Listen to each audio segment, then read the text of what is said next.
আসসালামু আলাইকুম ভিউয়ার্স, আজকে আমি আপনাদের সাথে কথা বলবো একটা পাওয়ার ব্যাংক নিয়ে। পাওয়ার ব্যাংকটার নাম হচ্ছে Xiaomi 10,000 mAh, মানে 10,000 মেগা অ্যাম্পিয়ারের একটা পাওয়ার ব্যাংক। এটার সম্পর্কে আজকে আমি আপনাদের সাথে কিছু কথা বলবো। তো কি আর বলবো ভাই, এই পাওয়ার ব্যাংকটা আমি আজ থেকে 3 বছর আগে নিয়েছিলাম 2019 সালে 900 টাকা দিয়ে। তো আমি এটা ফোন চার্জের জন্য নিয়েছিলাম। তো ভাই আমি মনে করছিলাম কি যে এটা দিয়ে আমার ফোন চার্জ হবে, কিন্তু ভাই সত্যি কথা বলতে আজ পর্যন্ত আমি একবার পুরোপুরি ফুল চার্জ দেওয়ার পর আমার ফোনকে একবারের জন্য এই পাওয়ার ব্যাংক দিয়ে ফুল চার্জ করতে পারিনি। মানে পাওয়ার ব্যাংকে আমি ফুল চার্জ দিছি, কিন্তু আমার ফোন এই পাওয়ার ব্যাংকের দ্বারা ফুল চার্জ কোনোদিন হয়নি।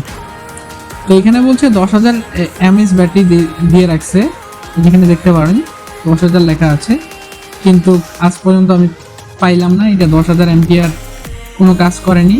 তো ভাই অবশ্যই এটা আপনারা কখনোই কিনবেন না। বাজারে অনেক সময় দেখি যে এই পাওয়ার ব্যাংকটা দিয়ে অনেকে ভিউজ কামানোর জন্য ভুয়া টিউটোরিয়াল ভিডিও বানায়। আপনারা কখনোই এটা নেবেন না ভাই, এটা আসলে ভালো না।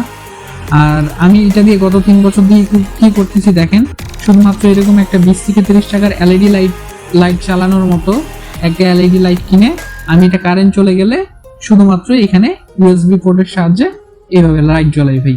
কারেন্ট চলে গেলে আমি লাইট জ্বলাচ্ছি।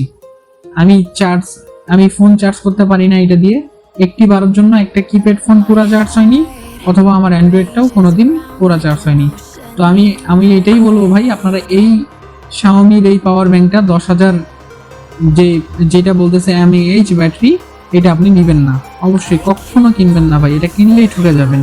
ঠিক আছে, আমি আপনাদের সবসময় ভালো কিছু দেওয়ার চেষ্টা করি, তাই এবারও একটা জিনিস সম্পর্কে সতর্ক করলাম।